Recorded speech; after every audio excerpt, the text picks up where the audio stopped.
জ্বলন্ত দাহক। আমি তুফান ভূ, আমি অগ্নিঝড়, আমি সাইক্লোন ভূমিকম্প, বজ্রপাত প্রলয় ডিঙিয়ে মহাপ্রলয় বয়ে আনি আমার পথে আত্মবলিদান। আত্মত্যাগী রক্তঋণ, দৃঢ় সংকল্প, টল সংকল্প, জীবনপণ লগাই শেষ নিঃশ্বাস মরণপণ অমরত্বের শপথে।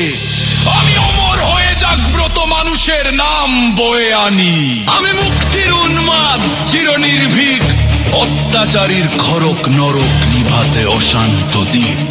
হিমাদ্রি হিমালয় পর্বত, আমি গিরিখ্যান্ত নতুন আলোর প্রভাত। আমি দিগ্বিজয় লক্ষ্য জয় উন্মাদ, আমি নির্ভয় মরণকে করি জয়।